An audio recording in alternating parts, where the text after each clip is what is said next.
Okay, so we got the machine back together. Everything's lubricated, everything's assembled properly. We have our parts up top here in the hopper that we're going to sanitize. So we have our bucket ready to go. We're going to go ahead and pour this in. Make sure all those parts are nice and sanitized.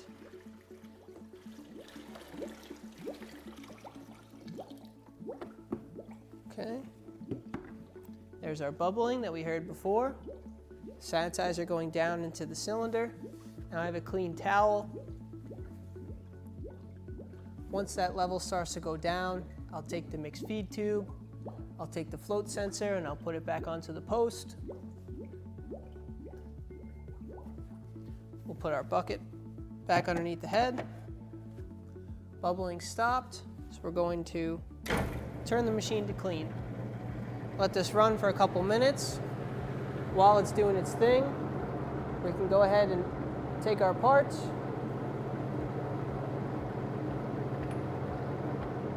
Put them back into place.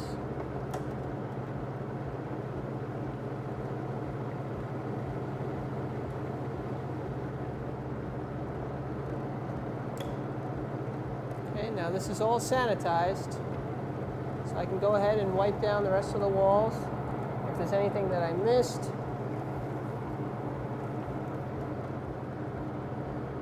Okay, very important. I see this all the time. For some reason, it's very common.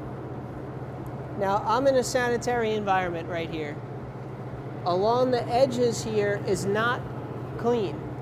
So if I go like this and I wipe off the edge of the machine, okay, this is now dirty.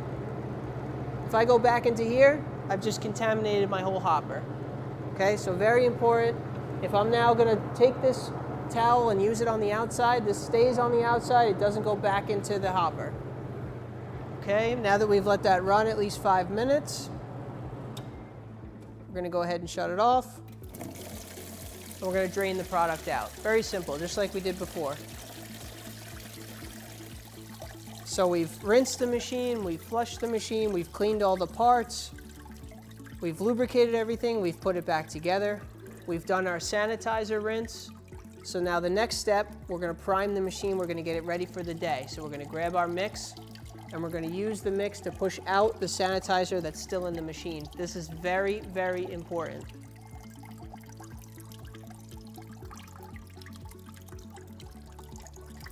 Okay. Now this doesn't come in contact with the mix, this top part here, so it's okay. I'm going to pull this out just to get the rest of the sanitizer in here.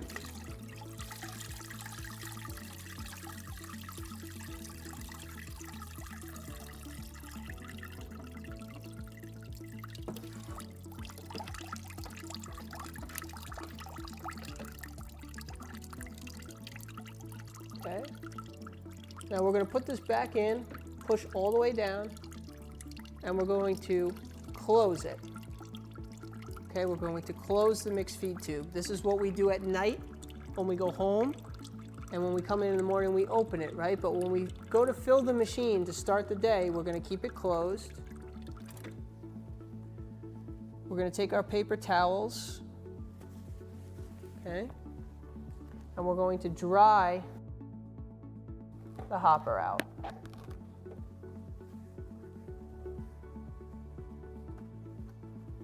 Okay? Because we're going to pour the mix in, we don't want the mix to mix with this sanitizer. So it may take a couple towels, it's okay. Just want to make sure everything's nice and dry. Again, notice I'm only drying the inside with this rag.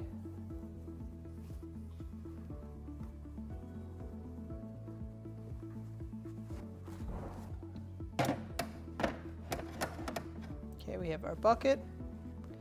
We have our mix. Now, most of the mix that you guys use comes in a bag. I just happened to pour it out and put it into this stainless steel container. Sanitized it before I put the mix in, okay? So this is nice and clean. This is fresh mix. This is not the mix that we took out of the machine before. This is fresh mix. And we're going to go ahead and pour this in. Closed.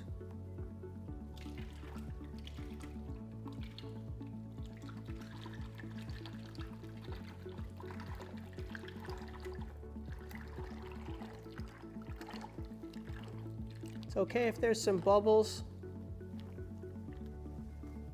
We always want to make sure we shake our mix bags or our mix containers before it goes into the machine, in case there's vanilla or any of the flavoring that's settled.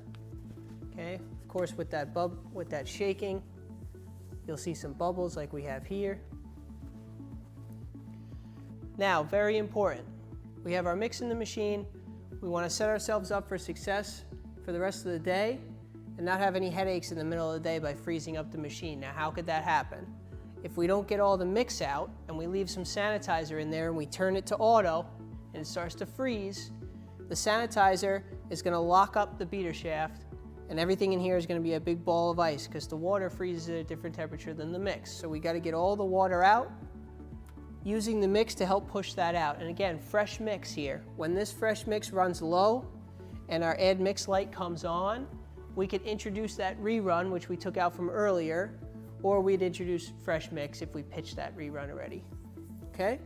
So now we have a bucket underneath the head. We're going to open our handle. You can see there's still a little bit of water that's in there.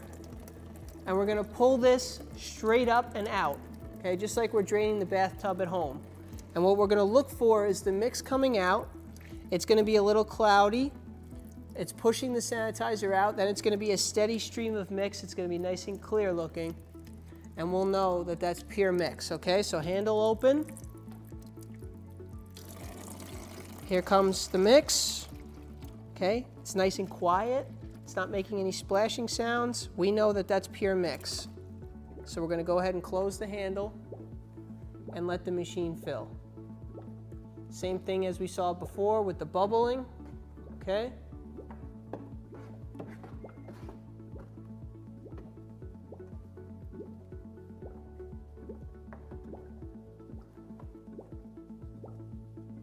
Notice I'm also grabbing the feed tube at the top. It doesn't come in contact with the mix, so it's still nice and sanitized.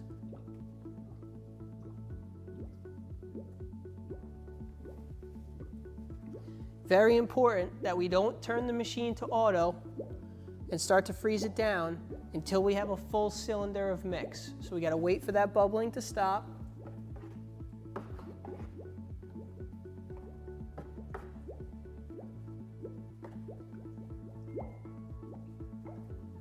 Almost there.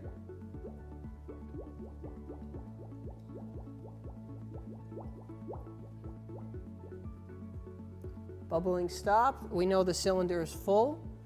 We're going to go ahead and put our mix feed tube back in. We're going to turn it to the open position so we don't forget to open it when we start serving. Okay, we're going to put our hopper back on, our hopper cover back on. Right into place. So another part to take a look at real quick, our spinner disc. So sometimes we get a call, it's taking too long to make my shake, it's not blending properly, and I can't figure out why. Something's wrong with my spindle. That may not be the case, okay? A lot of times it's because of this spinner disc. Now this is a brand new one, you can see the diameter of it. This is a smaller one that was found in a store, okay? It's not even half the size, and they're wondering why they can't blend their shakes. This is nice and dull, it's small, we're not getting a good blending because we don't have as much surface area. So this can be changed, this can be ordered, okay? Very simple nut on the bottom, take it off from the bottom, there's a kit that tells you exactly how to do it. Very important that we're made sure we change these when it starts to get smaller. It's a wearable part. Again, it depends on volume. The more shakes you make, the quicker it'll go down. But in order to get a proper blend and a nice, smooth, consistent, creamy shake, we want to make sure that we have a good size spinner kit on there. Okay, and that's very easy to change. So we've gone through the whole process. We've taken the machine apart after flushing it, okay, a couple times with some water. Then we did a sanitizing flush at the end. We drained everything out. We took apart the machine. We brought it over to the sink. We cleaned it real good. We re-lubricated our parts. We put it back together. We checked our blades for any warping or any nicks or any tears. We checked our O-rings, okay? We put everything back together. We did a sanitize flush to get all the rest of the stuff out, especially because we touched it, so we want to make sure that everything's nice and clean. We dried out the hopper. We put our feed tube back in the closed position. We poured our mix in. We had our bucket underneath the head, handle open. Pull the mix feed tube out, let the mix go down and push the sanitizer out. Wait until we see pure mix. Remember, it'll be nice and quiet in the bucket. When we see pure mix, we close the handle. We put the feed tube back in the open position now, because we're going to start serving today. We put our hopper cover back on, and we're ready to go, and we're ready to turn it to freeze. So as long as we're doing our proper maintenance, our proper cleaning, checking out our O-rings, checking out our blades, reassembling and disassembling the machine properly, not dropping the spindle or putting it into the water, or moving the machine by grabbing the spindle. Everything should be nice and clean, safe, ready to use again and again, so that we can get plenty of milkshakes out of this machine over and over, okay? The more we take care of the machine, the more it'll take care of us. We'll have less headaches, we'll have less service calls, we'll have less downtime, and we'll be able to get more customers out the door with delicious shakes again and again. So before we turn it to freeze and start it up, I want to thank everybody for coming and watching. If there's anything that you need or anything that you have any questions on, you can always give us a call, 800-548-8800. You can call us direct anytime that you need. If you need to order parts, you can go through the parts website, fgmmparts.com, password burgers5.